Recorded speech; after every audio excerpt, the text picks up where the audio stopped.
लाखो लोकांची जीवनवाहिनी असणाऱ्या कृष्णा नदीत पुन्हा मृत माशांचा खच, पर्यावरणाला गंभीर इशारा, प्रशासनाच्या भूमिकेवर प्रश्नचिन्ह। सांगली जिल्ह्यातील कृष्णा नदीपात्रात पुन्हा एकदा मोठ्या प्रमाणात मृत मासे आढळून आल्याने पर्यावरणासह नागरिकांच्या आरोग्याबाबत गंभीर चिंता व्यक्त केली जात आहे। नदीच्या किनाऱ्यावर हजारो मृत मासे पडलेले दिसून येत असून वारंवार घडणाऱ्या या घटनांमुळे नदीतील प्रदूषणाचा प्रश्न पुन्हा ऐरणीवर आला आहे। सध्या पावसाळ्याचे दिवस असून कृष्णा नदीचे पाणी गढूळ झाले आहे। अशा परिस्थितीत एवढ्या मोठ्या प्रमाणावर माशांचा मृत्यू होणे ही अत्यंत गंभीर बाब मानली जात आहे। या मृत माशांमुळे नदीचे पाणी अधिक दूषित होण्याची शक्यता असून त्याचा परिणाम परिसरातील पर्यावरण, जलचर आणि नागरिकांच्या आरोग्यावर होऊ शकतो।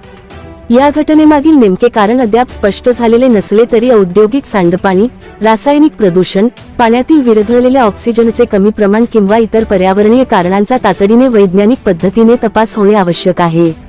या वारंवार घडणाऱ्या घटनांसाठी जबाबदार कोण, तसेच संबंधितांवर प्रशासन कोणती कारवाई करणार, असा सवाल नागरिक उपस्थित करत आहेत। नदीतील पाण्याचे नमुने तातडीने तपासणीसाठी पाठवून मृत माशांच्या कारणांचा सखोल शोध घ्यावा, दोषींना कठोर शिक्षा करावी आणि भविष्यात अशा घटना टाळण्यासाठी प्रभावी उपाययोजना कराव्यात, अशी जोरदार मागणी नागरिकांकडून होत आहे। गेल्या काही महिन्यांपासून कृष्णा नदीपात्रात वारंवार मोठ्या प्रमाणावर मासे मृतावस्थेत आढळत आहेत।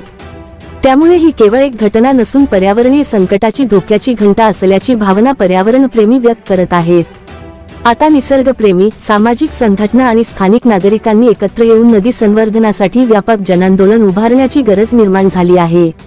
कृष्णा नदी वाचवणे ही केवळ प्रशासनाची नव्हे तर संपूर्ण समाजाची सामूहिक जबाबदारी आहे। या गंभीर प्रकरणात सत्य समोर आणून दोषींवर कठोर कारवाई झाली तरच नदीचा आणि पर्यावरणाचा श्वास कायम राहू शकेल।